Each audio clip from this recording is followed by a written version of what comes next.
بسم الله الرحمن الرحيم. الحمد لله رب العالمين،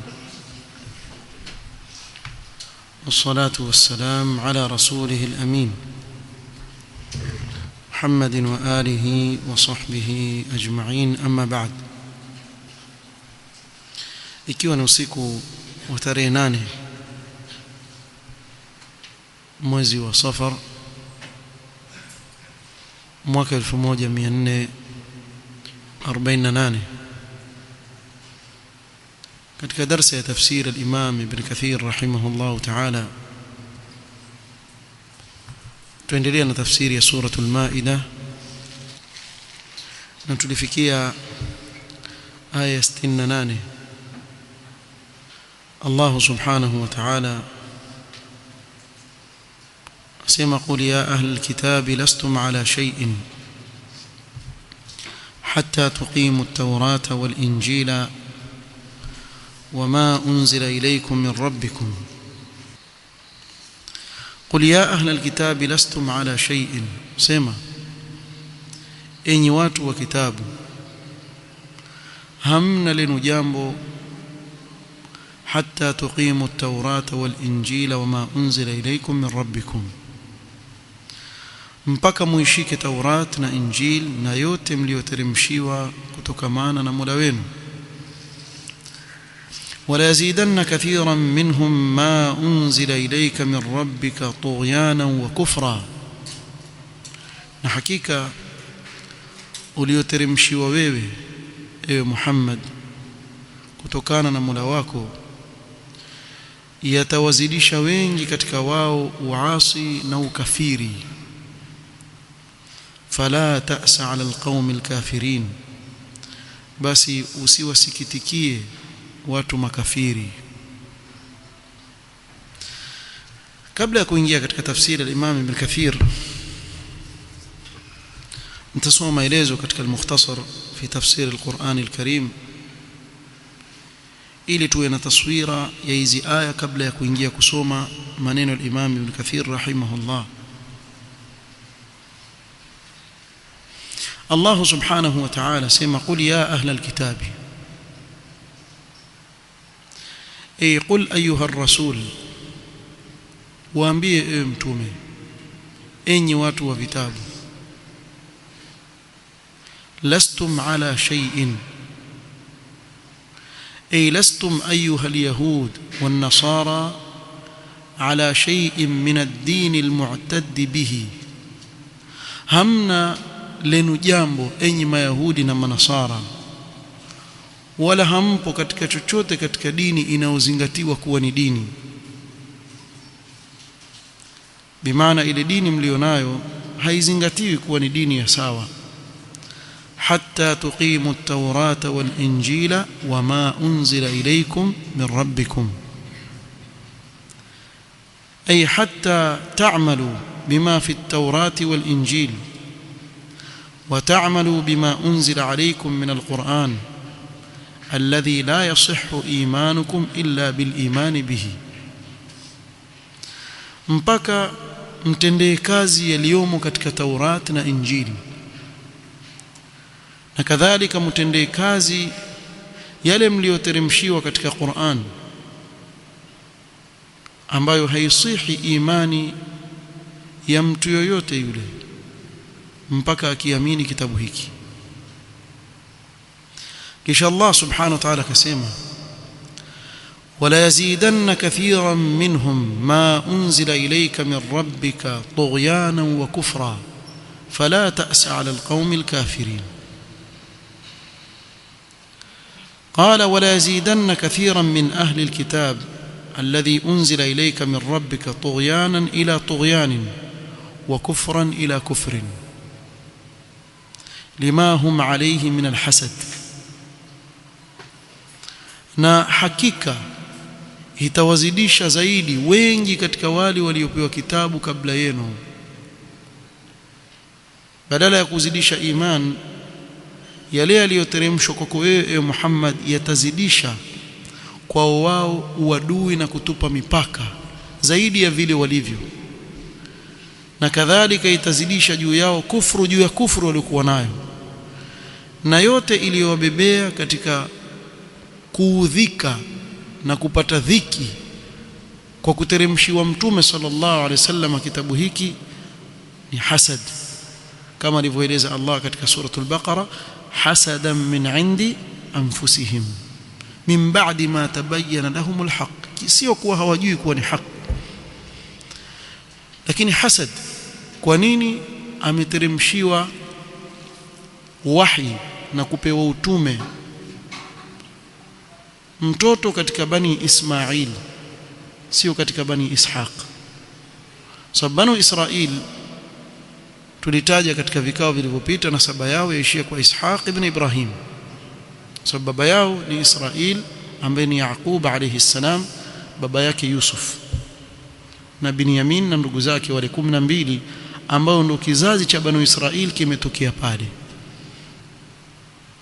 Wao wakitarajia kuwa ikiwa mitume wote kuanzia Yaqub ambaye ndio Israil, kabla yake baba yake Ishaq mtume wa Allah alayhi salam, na babu yao Ibrahim alayhi salam, kwa kuanzia Ibrahim ambaye watoto wake Ishaq na Ismail ni mitume, katika upande wa Ishaq kizazi cha mitume wote waliokuja walitoka upande ule wote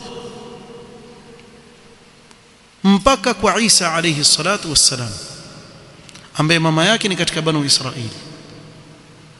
Kwa hiyo hawa mitume wote hawa wametoka upande huu banu Israili, wametumiwa mitume wengi sana, bali kama alivyoeleza Mtume sallallahu alaihi wasallam, kanat banu Israil tasusuhumul anbiya, walikuwa wanaosimamia utawala wao, tasusu min siyasa ni mitume, yani wafalme wao pia walikuwa wakiletewa mitume. Na ndio ukaona mfano wa Suleiman, Daud alayhimussalam, wote wao ni katika wafalme na katika mitume wa banu Israili alayhimussalam.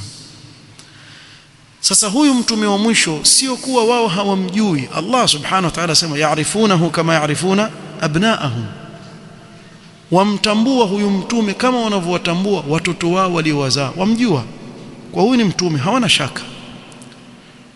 Lakini wakitarajia kuwa pia mtume huyu atatumwa katika banu Israili, bimaana atakuwa katika kizazi cha Ishaq, lakini Allah akataka awe katika kizazi cha Ismail, ambaye hakuna mtume yeyote aliyetumilizwa baina ya Ismail na mtume Muhammad sallallahu alaihi wasallam katika kizazi chake, mpaka akatumilizwa mtume Muhammad sallallahu alaihi wasallam.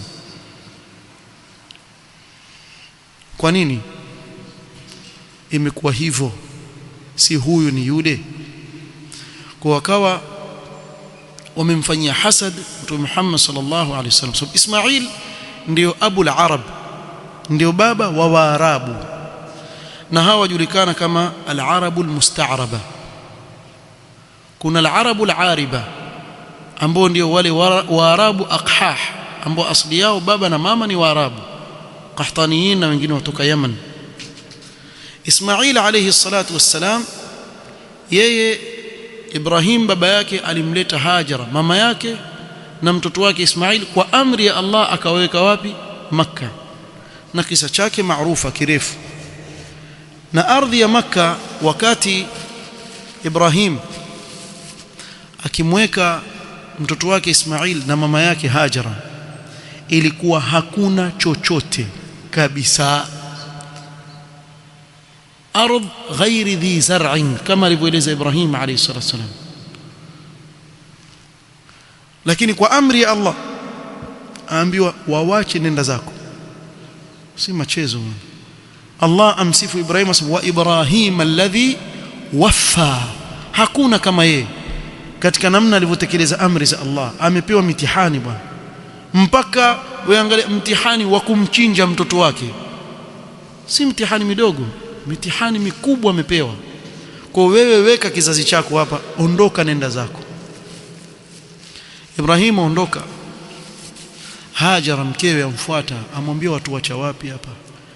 Katikati ya sehemu imejaa majabali, hakuna hata mimea, Hakuna kiufupi sababu ya kuishi, nieleze hivi ndio nieleweke.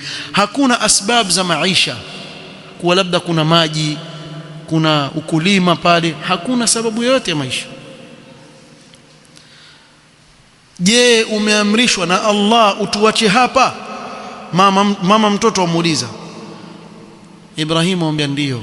Sema idhan lan yudhi'ana Allah hawezi kutupoteza, kututupa. Wewe nenda, maadamu ni Allah ndio alikuamrisha, wewe nenda zako. Sasa usiulize yale yaliyotokea katika khairi baada ya hapo, mpaka ikaja amri kwa Ibrahim alayhi salam ya kujenga al-Kaaba kwa amri ya Allah subhanahu wa ta'ala. Akaja kwa Ismail mara ya kwanza, mara ya pili, mara ya tatu, akaja akakutana naye, akamwambia nimeamrishwa kujenga katika sehemu ile nyumba ya Allah kwa amri ya Allah, naomba tusaidiane katika kufanya hilo. Sasa alivyokuwa Hajara yuko na Ismail pale, na kisa maarufa kuwa walipokosa maji mpaka akaja Jibril akachimba maa Zamzam. Walipita kundi la Waarabu wa kutoka Yaman wanaojulikana kama kabila la Jurhum au kutoka Yaman, lakini katika msafara wao njiani wa biashara upita pale Makka, wakaona ndege ambao ni alama na ishara kuwa kuna maji. Wakawa waulizana, sisi miaka yote tutapita hapa, hapana maji hapa mahali, kuna nini? Lakini hebu twende tukaangalie. Wakifika wamkuta mama na mtoto, watu wawili peke yake wako pale. Na katika lile linaloonyesha kuwa wakati ule, na ndio maana mpaka leo mtu yoyote ambaye ana tabia nzuri waambia huyu amfanya nini? Anstaarabika. Wengi hawajui maana anstaarabika nini. Yani istaaraba sara mithla al-arab, kwa sababu Waarabu walikuwa wajulikana tangu wakati ule, walikuwa na murua na tabia nzuri. Walikuwa waweza yule mwanamke kumvamia, kumfanya wanavyotaka. Yuko mwanamke mmoja na mtoto wake, lakini kwa heshima wakamuomba wakae na wao pale, kwa kuwa wameona maji pale. Kwa hivyo kuna sababu za maisha zimeonekana, twaomba na sisi pia tukae. Akawakaribisha, kwa sababu na yeye pia mama atabakia vipi, ataishi vipi peke yake. Akafurahika kuwa kuna watu wengine watakuja kuishi pale, angalau kutakuwa na uns, kuwa kuna binadamu wengine. Sasa Ismail akawa ndio wa kwanza katika watoto wa Ibrahim kuzungumza lugha ya Kiarabu, sababu alikaa na Waarabu wakamfundisha Kiarabu, kwa akakulia akiwa na Waarabu, akaoa katika kabila la Jurhum. Sasa wale waliozaliwa kwa kizazi chake wakawa Waarabu kwa kuwaoa Waarabu. Mfahamu vizuri, alipooa Waarabu wale kutoka Yaman, kabila la Jurhum, ndio kizazi chake. Sasa ndio wakaja kina Makuraish na wakaja chini yake. Kwa hivyo Ismail aisabika ndio Abul Arab,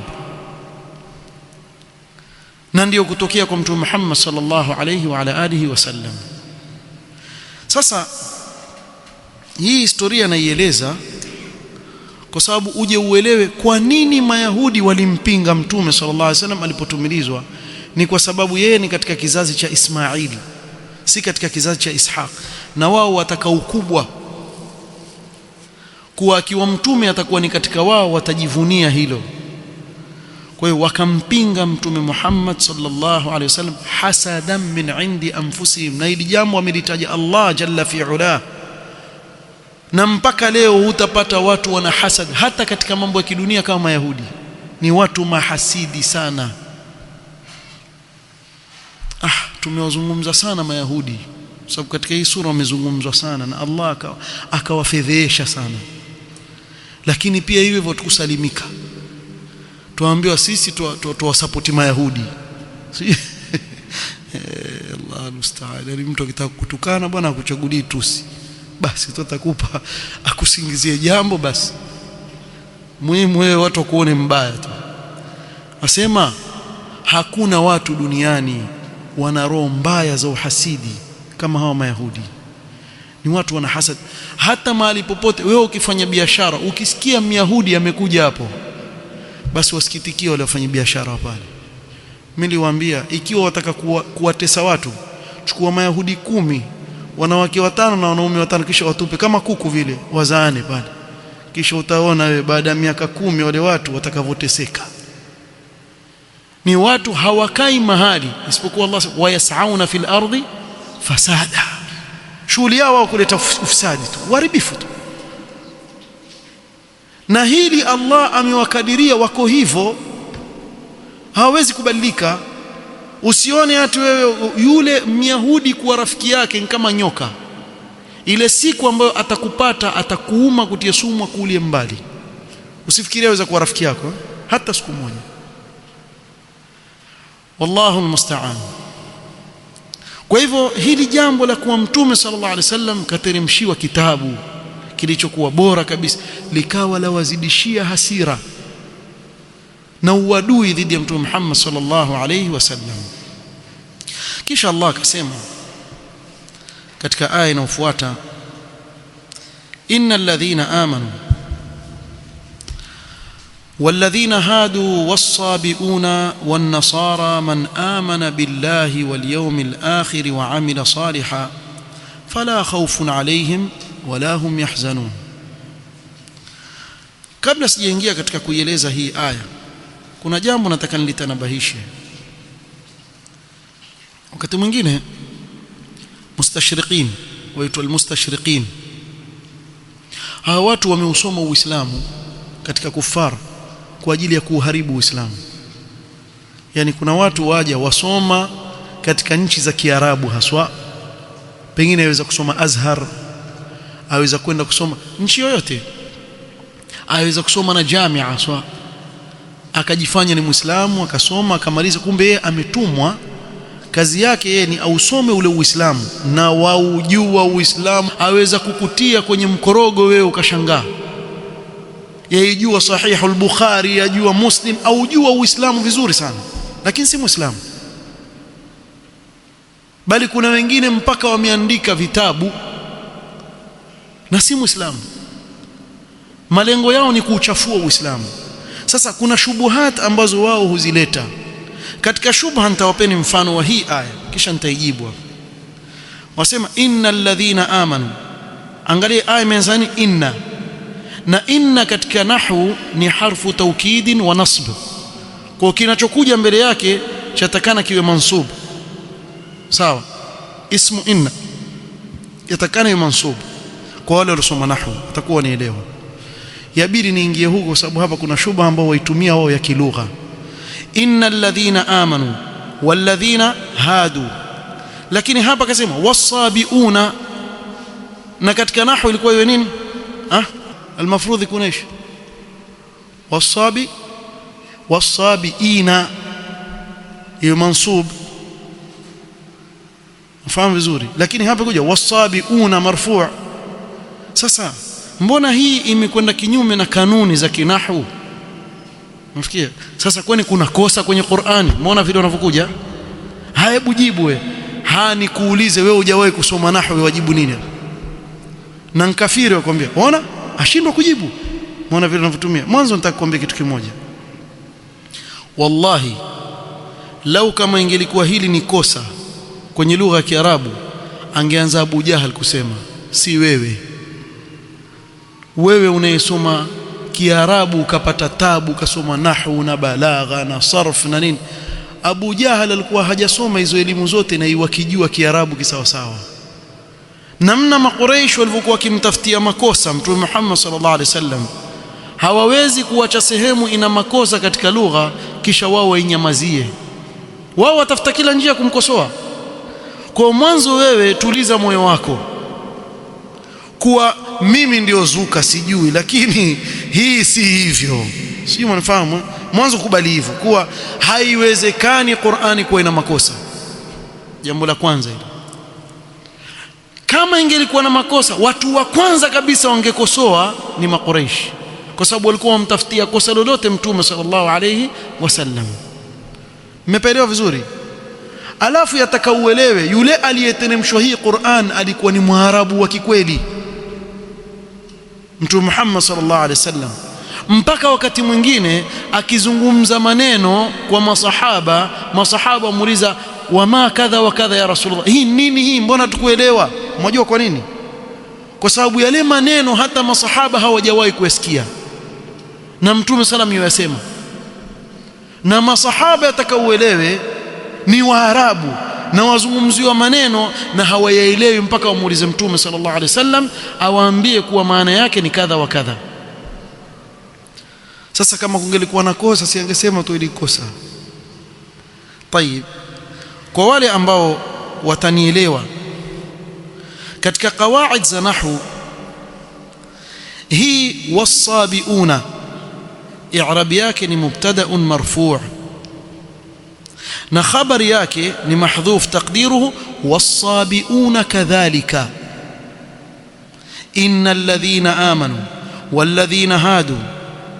Kuisha sasa yaanza tena sentence wasabiuna kadhalika, kwa ni mwanzo wa sentence. Kwa hivyo i'rab yake ni mubtada, na hii iko katika lugha ya Kiarabu, yaeleweka vizuri sana kwa wale wenye kuelewa.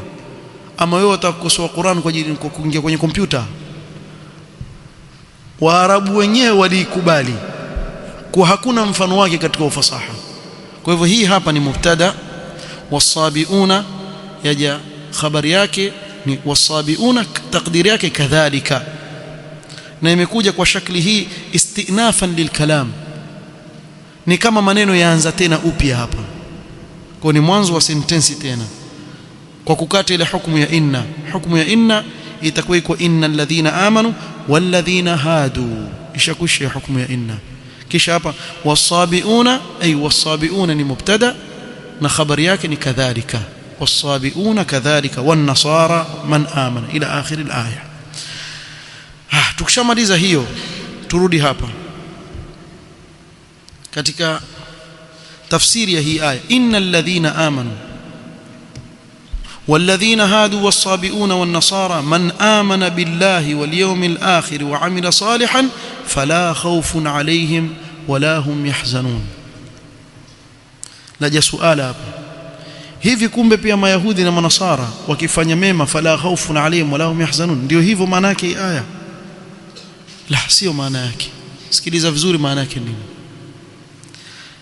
innal ladhina amanu wal ladhina hadu, أي إن المؤمنين واليهود والصابئين وهم طائفة من أتباع بعض الأنبياء. kulingana hii tafsir mukhtasar wasema wale walioamini na mayahudi na sabiina, nasema ni kikundi katika wafuasi wa baadhi ya mitume huko nyuma. wan nasara man amana minhum billahi wal yawmil akhir wa amila al a'mal as-salihah fala khawfun alayhim فيما يستقبلونه ولا هم يحزنون على ما فاتهم من حظوظ الدنيا. wakimwamini Allah na siku ya mwisho wakatenda mema, watema amali njema, basi hawana hofu katika yale wanaoyakabili kule mbele wakiondoka duniani, na wala hawatakuwa na huzuni na kile walichokiwacha nyuma katika dunia. Al-Imam Ibn Kathir rahimahullah ta'ala akieleza hii aya kama tutakavyoona hapa mbele, asema wal maqsudu anna kull firqatin amanat billahi wal yawmil akhir wa huwa al mi'ad wal jazaa'u yawm ad-din wa 'amilat 'amalan salihan wa la yakunu dhalika kadhalika hatta yakuna muwafiqan lish-shari'ati al-muhammadiyyah ba'da irsali sahibiha al-mab'uth ila jami'i ath-thaqalayn. Elewa vizuri hapo. Ibn Kathir asema, na haiwezekani yale matendo yao kuitwa ni mema mpaka yawe yanaambatana na sheria ya Mtume Muhammad sallallahu alaihi wasallam baada ya yeye kutumilizwa, ndio tendo litaitwa jema. Likiwa lile tendo haliko katika misingi ya sheria aliyotumwa nayo Mtume Muhammad sallallahu alaihi wasallam, basi tendo kama lile halitakubaliwa kutoka kwa mja kama yule. Twenda mbele. لقد أخذنا ميثاق بني إسرائيل وأرسلنا إليهم رسلا. لقد أخذنا العهود المؤكدة على بني إسرائيل بالسمع والطاعة. tumechukua ahadi zilizotiliwa mkazo kwa wana wa Israeli, banu Israeli, kuwa watasikiliza na kutii. Wa arsalna ilayhim rusulan litablighihim shar'a Allah, na tukawatumilizia mitume wengi kuwafikishia wao sheria ya Allah. Allah asema kullama ja'ahum rasulun bima la tahwa anfusuhum fariqan kadhabu wa fariqan yaqtulun. Bimaana fanaqadhu ma ukhidha alayhim min almithaq, wakavunja zile ahadi ambazo Allah amechukua kwa wao kuwa watawatii mitume wao. wattaba'u ma tamiluhu ahwa ma tumlihi ahwa'uhum min al-i'rad amma ja'atuhum bihi rusuluhum, kisha wakafuata kile ambacho matamanio ya nafsi yao, matashi ya nafsi yao yanakuwaelekeza katika kuwapuuza na kuyapuuza yale waliokuja nao mitume wao. wa min takdhibihim ba'dhan wa qatlihim ba'dha, katika kuwakadhibisha baadhi yao na wengine wakawaua, kama Zakaria walimuua alayhi salam, walimuua Yahya alayhi salam, walitaka kumuua Isa alayhi salam, Allah akamuokoa. Lakini hao ni wauaji wa mitume, na wala leo haishangazi ukawaona kuwa ni wauaji wa watu wa kawaida. Waliua mitume hao, na mtu aweza kushangaa sema, lakini walioua mitume ni hawa ama babu zao? Swali zuri hili. Kwa nini Allah asema wataqtuluna al-anbiya bighairi haqq? Na hii aya imeshuka kwa Mtume Muhammad sallallahu alaihi wasallam kwa watu ambao babu zao ndio waliofanya kile kitendo, si wao.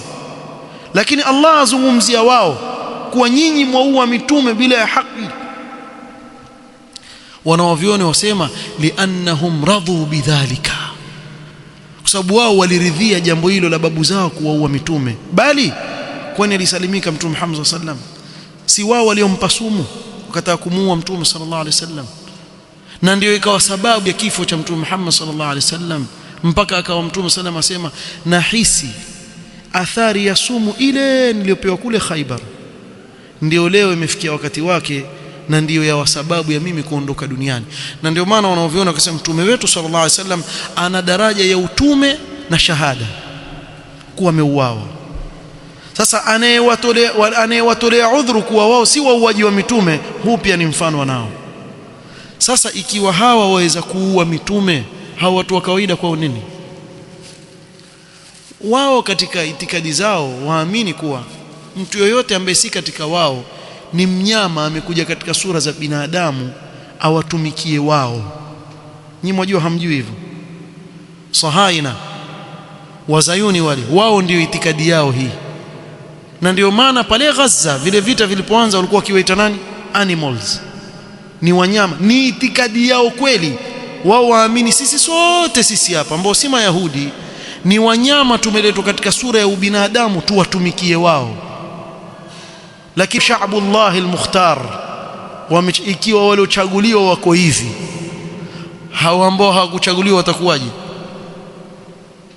Mijitu miovu, qatalatul anbiya war-rusul, wauaji wa mitume bwana. Watashindwa kuwaua watu wa kawaida tu kwa si chochote? Wallahi si chochote, waua tu wao, hata habari hawana, wala haoni kiamfanya kitu kikubwa yeye. Bali wewe angalia, wameweka madarubini kule nchi ya Mayahudi, ile madarubini sawa, wameweka madarubini ya watu kuangalia namna gani watu wanavyouawa Gaza wakiwa kwao kule, waweka watiza. Mwajua hivyo, walipa kisha angalia watu vile waovu wao, eti walipa. Wallahi wana kitu, kauje iona, iangalie utaiona, wana mahali walipa katika kama mlima, waingia, kisha kazi yako wewe wachungulia pale, waona watu wa Gaza wanavyoteseka. Wao wako upande wa pili, waangalia namna gani watu wanavyoteseka na wanakufa, wafurahie hili jambo. Hawa watu wazima kweli. Mayahudi hao jamaa. Asemaje Ibn Kathir kuhusu Mayahudi? Sikiliza hapa sasa. يقول الإمام ابن كثير رحمه الله تعالى، يقول تعالى: قل يا محمد يا أهل الكتاب لستم على شيء، أي من الدين، بمعنى hamna lenu jambo katika dini yenu mnaoifuata, hiyo haizingatiwi mbele ya Allah. hatta tuqimu at-taurata wal-injil, mpaka muifuate Taurat na Injili. Ay hatta tu'minu bi jami'i ma bi aydikum min al-kutub al-munazzalati min Allah ala al-anbiya, mpaka mwanzo muamini vitabu vyote mlivyoteremshiwa kutoka kwa Allah subhanahu wa ta'ala kwa mitume wake. Wa ta'malu bima fiha, na mutendee kazi hivyo vitabu yale yaliyomo ndani yake. Wa mimma fiha, na katika yaliyomo ndani ya hivyo vitabu, al-amru biittiba'i Muhammadin sallallahu alayhi wasallam wal imanu bimab'athihi wal iqtida'u bi shari'atihi. Katika mambo ambayo yamo katika vitabu walivyoteremshiwa Mayahudi na Manasara ni kuwa Allah subhanahu wa ta'ala amewaamrisha Mayahudi na Manasara kuwa nitamtumiliza mtume baada ya Isa alayhi salatu wassalam, wa mubashiran bi rasulin yati min ba'di ismuhu Ahmad, nitatumiliza mtume. Huyu mtume ni wajibu juu yenu nyinyi kumwamini na kumfuata. Sasa ikiwa nyinyi ni wa kweli katika kufuata hivyo vitabu, basi mfuateni huyu mtume. Lakini ikiwa hamtamfuata mtume huyu, basi hamna lenu jambo. Msidai kuwa nyinyi ni watu wa Allah, msidai kuwa ni watu mna dini na uzingatiwa, kwa sababu hamjafuata vitabu vyenu. Wa qawluhu wala yazidanna kathiran minhum ma unzila ilayka min rabbika tughyanan wa kufra, taqaddama tafsiru, tutangulia kueleza tafsiri kweli. Qala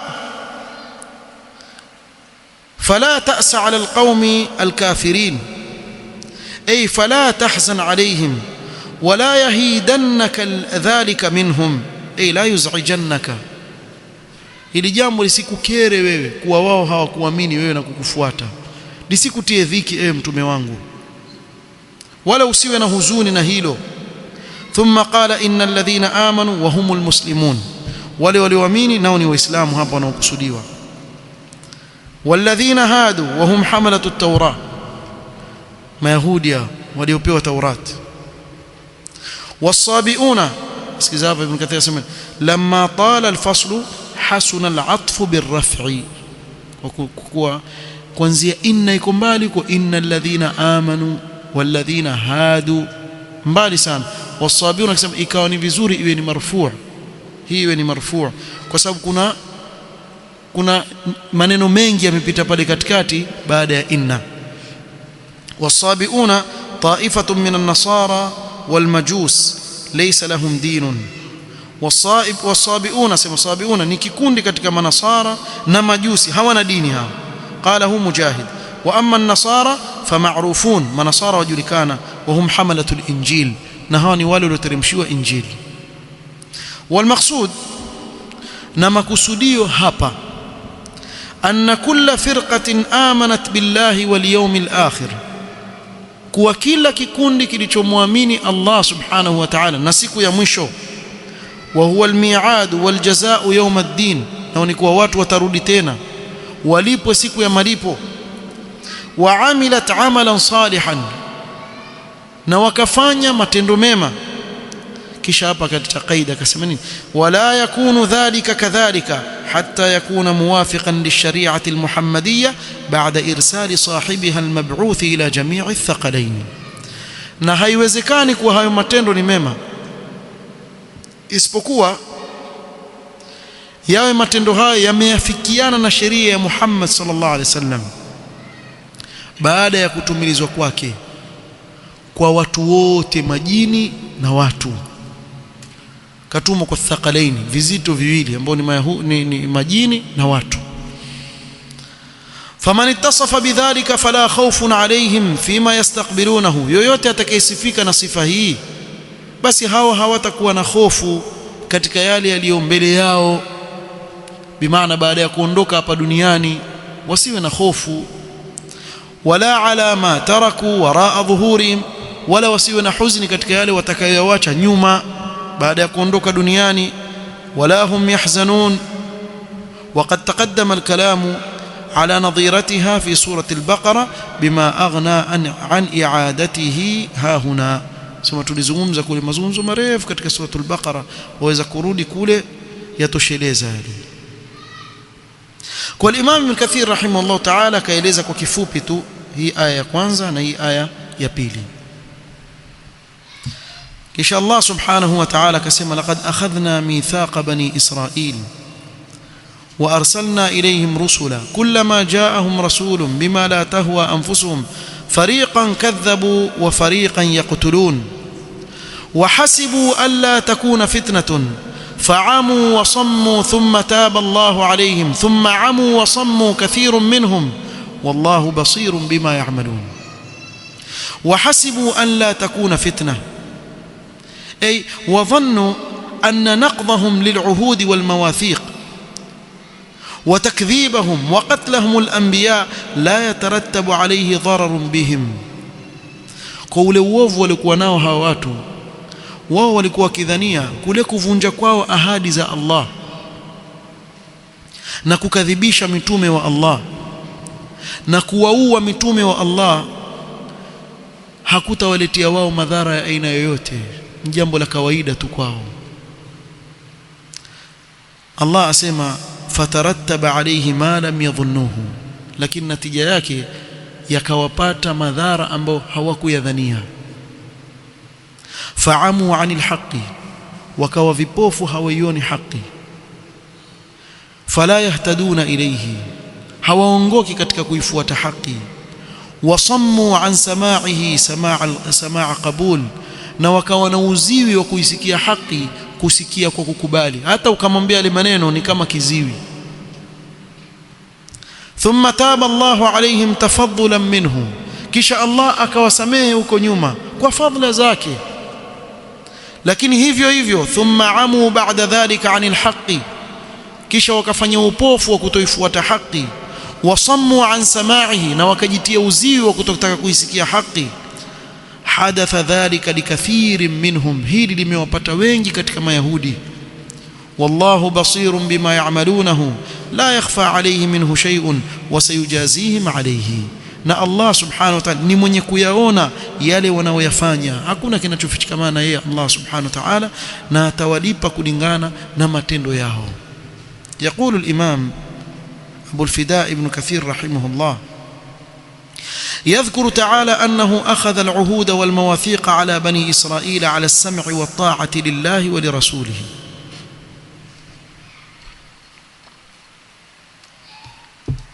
Allah subhanahu wa ta'ala ataja kuwa amechukua ahadi kwa Mayahudi kuwa watamsikiliza na kuwatii mitume wake. Na mwajua hii ahadi walichukuliwa vipi? Mtu aweza kushangaa walichukuliwa vipi hii ahadi. Hawa Banu Israili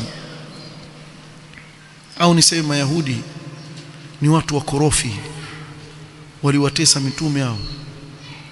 Wallahi waliwatesa mitume sana.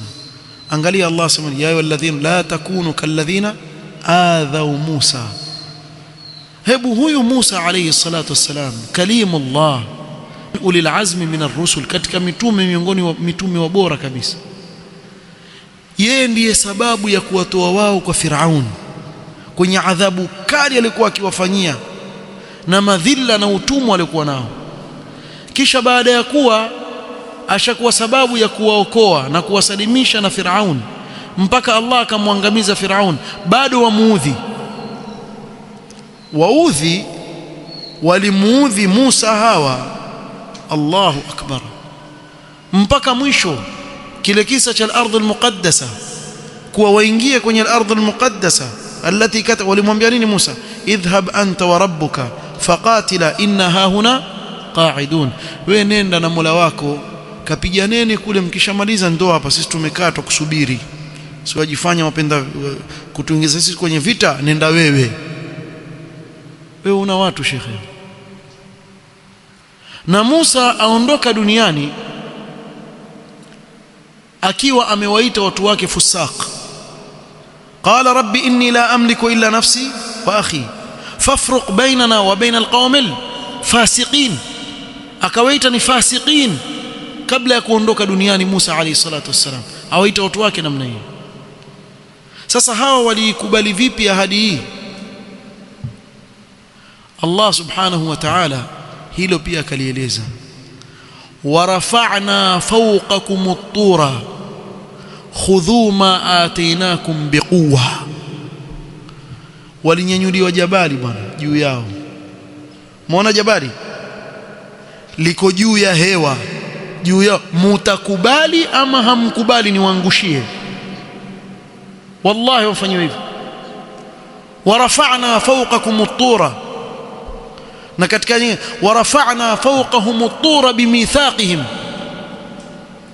Kwa hivyo hawa mpaka wamefanyiwa hivyo ndio wakakubali kuchukua ile, na hivyo hivyo kaivunja. Salala, watu gani hawa? Isiji mijitu hii, subhanallah.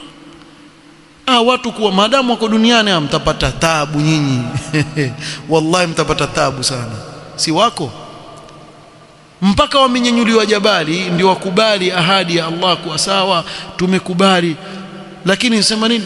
Qalu sami'na wa asaina, sio sami'na wa ata'na, sami'na wa asaina. Wako hivyo.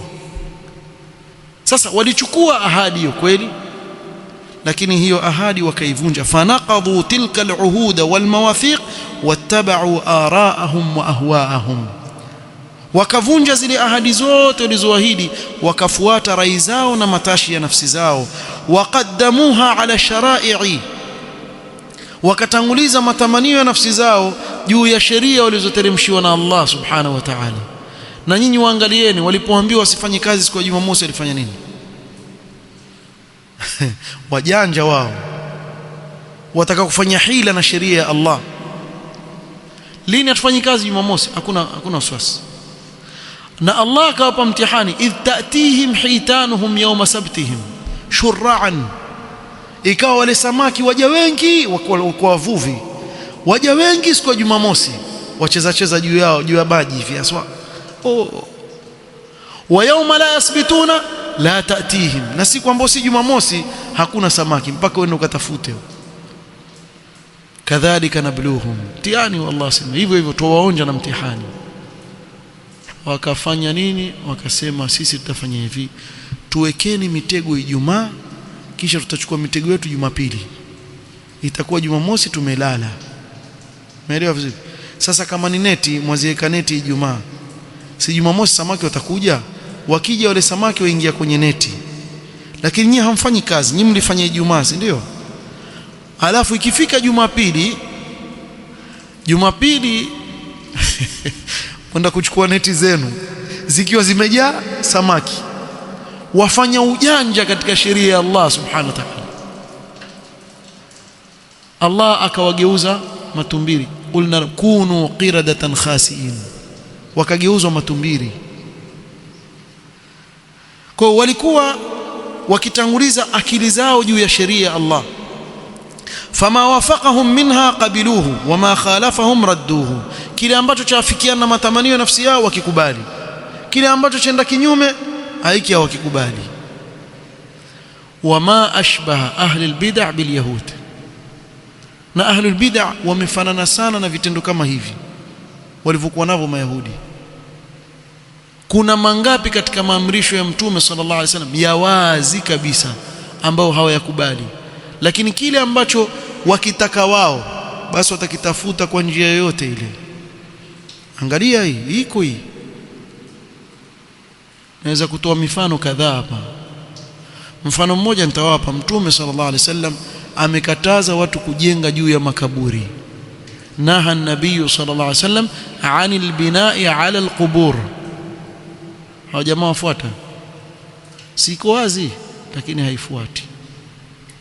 Mtume sallallahu alaihi wasallam kamwamrisha Ali ibn Abi Talib, Ali asema radhiyallahu anhu, kumwambia Abil Hayyaj al-Asadi, ala ab'athuka ala ma ba'athani ilayhi Rasulullah sallallahu alaihi wasallam an la tad'a qabran mushrifan illa sawaita. Mtume sallallahu amenituma mimi nisione kaburi lolote lilonyanyuliwa isipokuwa nitalivunja, nisawazishe. Waweza wa jamaa wakiambiwa hii hadithi wakaifanyia kazi? Siko nyingi tu. Kuna makatazo mangapi ambao tumekatazwa kuyafanya kwenye makaburi? Na mimi nakuchallenge, nenda kachukue hadithi zote za Mtume sallallahu alaihi wasallam zilizozungumza makatazo katika makaburi, na wallahi nitakuthibitishia kuwa ahlul bid'ah zote wazikhalifu. Kila hadithi ya Mtume sallallahu alaihi wasallam ikisema kulia wasema kushoto, wazi wazi. Na hata ukawaambia, na hutawasikia hata siku moja wakizitaja hizo hadithi, ila ikiwa yuwataka kuibaranganisha ile hadithi aigeuze kana kwamba amrudi Mtume sallallahu alaihi wasallam, basi siku hiyo atahitaji. قال ولهذا قال تعالى كلما جاءهم رسول بما لا تهوى أنفسهم فريقا كذبوا وفريقا يقتلون وحسبوا أن لا تكون فتنة فعموا وصموا أي وحسبوا أن لا يترتب لهم شر على ما صنعوا wao litarajia kuwa hawatapata shari kwa kitendo chao mayahudi cha kuwaua mitume cha kukhalifu maamrisho ya Allah subhanahu wa ta'ala, fatarattaba yakapatikana ya shari kwao. وهو أنهم عموا عن الحق وصموا فلا يسمعون حقا ولا يهتدون إليه, wakawa vipofu waione haki na wala hawana haja kuisikia kama viziwi. Kwa hiyo wakawa hawasikii haki wala hawaongoki katika haki. Thumma taba Allahu alayhim ay mimma kanu fi, kisha Allah akawasamehe katika yale waliokuwa nao kwa fadhila zake. Thumma amu wa sammu ay ba'da dhalika, hata baada ya kusamehewa pia wakarudi kule kule katika upofu na uziwi. كثير منهم والله بصير بما يعملون أي مطلع عليهم وعليم بمن يستحق الهداية ممن يستحق الغواية منهم. Allah ndiye anayejua yule anastahili hidayah kampa katika wao na yule ambaye hastahili akamnyima. Ukaona ni wachache sana wenye kuamini katika wao, si ati hakuna, wako mmoja mmoja kama Abdullah ibn Salam radhiyallahu anhu wa ardhah. لقد كفر الذين قالوا إن الله هو المسيح ابن مريم. kuanzia hapo insha Allah taala tutakuja kueleza katika kikao kitakachokuja. Naktafi bihadha alqadr wallahu taala a'lam.